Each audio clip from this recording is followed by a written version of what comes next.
पूरा शरीर एक केमिकल रिएक्शन है। सारे इमोशंस, फीलिंग्स एक प्रकार के केमिकल रिलीज करते हैं, हैप्पी हार्मोन्स, सैड हार्मोन्स, ये सारे। तो यदि ये सारे हार्मोन्स लाइफ के लिए इतने इम्पोर्टेंट है, इसका मतलब कि ये आपके वाइटल ऑर्गन्स को मेंटेन करने में बहुत जरूरी है। और यदि आपका मन शांत रहेगा, कॉन्सेंट्रेट रहेगा, फोकस रहेगा, तो आप हर सिचुएशन को प्रॉपर एनालाइज कर पाएंगे। ठीक है, नेक्स्ट में अब मेंटल हेल्थ की बात करें तो इसमें 4 पिलर्स हैं। एक है आपका कॉग्निटिव हेल्थ। कॉग्निटिव हेल्थ का मतलब कि आपका ब्रेन कितने सही तरीके से काम कर रहा है, प्रॉपर ब्रेन फंक्शनिंग हो रही है क्या, जो भी इंफॉर्मेशन हमारे ब्रेन में जाती है, या तो वो लाइट फॉर्म में होती है, लाइट एनर्जी, या हीट एनर्जी के फॉर्म में हमारे ब्रेन में जाती है, लेकिन हमारा ब्रेन उसको प्रोसेस करता है इलेक्ट्रोमैग्नेटिक इम्पल्सेस के फॉर्म में। ठीक है, तो हर एक थॉट आपका एक प्रकार की एनर्जी है।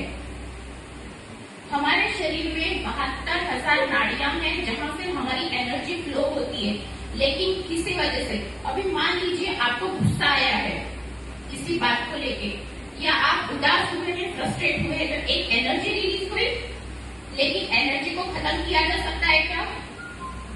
नहीं, it can just transform from one form to another.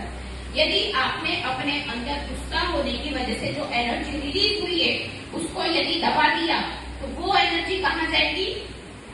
आपके चक्रास, जिसको हम कहते हैं एनर्जी ब्लॉक हो गई, वहां जाके स्टोर हो जाएगी। और नेचुरली यदि एनर्जी रिलीज नहीं हुई या सही तरीके से वो यूटिलाइज नहीं हुई, तो वो आपके शरीर को अफेक्ट करेगी। तो पहला है कॉग्निटिव वेलबींग, दूसरा है साइकोलॉजिकल वेलबींग। साइकोलॉजिकल वेलबींग में आता है आप अपने आप को कितना अच्छे से समझते हैं, कितना अच्छे से परसीव करते हैं। ठीक है, थर्ड है इमोशनल वेलबींग। हर इंसान के अंदर इमोशन है, इमोशनल डिराइव पर्सन है।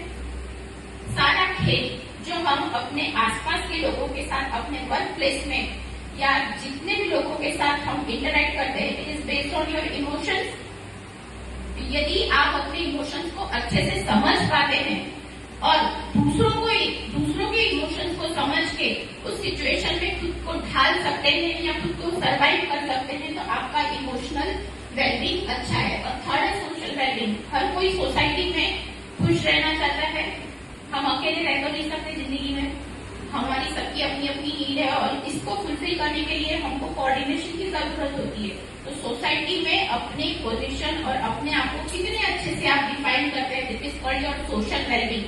इनमें से कोई भी फैक्टर यदि सही काम नहीं कर रहा है, या तो आप इमोशनल लेवल पे काम नहीं कर रहे हैं या सोशल लेवल पे काम नहीं कर रहे, तो आप परेशान होंगे।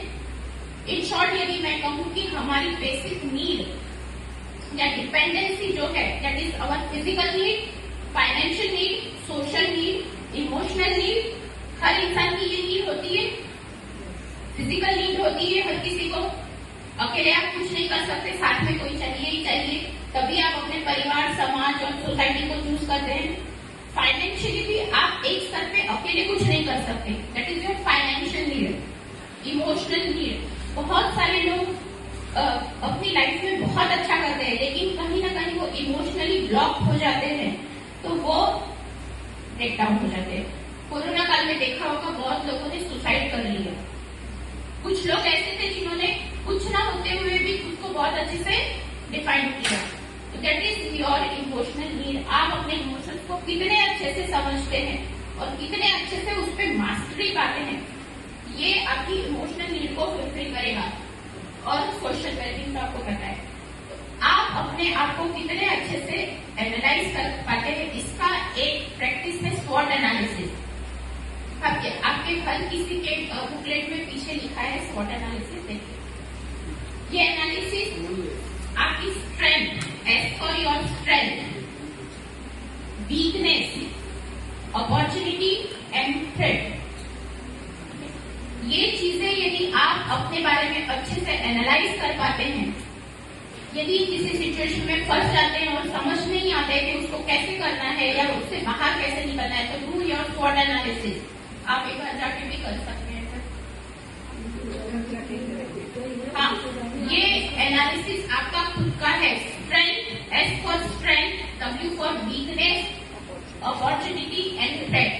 सच में आपकी पोजीशन इतनी खराब है क्या जितना आप समझ रहे हैं? अपना स्वॉट एनालिसिस कीजिए और उससे बाहर निकलने की कोशिश करिए। ये जैसे हमने बताया, ये हमारा मेंटल हेल्थ हमारी लाइफ को कैसे अफेक्ट करता है। जिस प्रकार का ब्लॉकेज आपके शरीर में होगा, आपके वाइटल ऑर्गन उस तरह से इफेक्ट होंगे।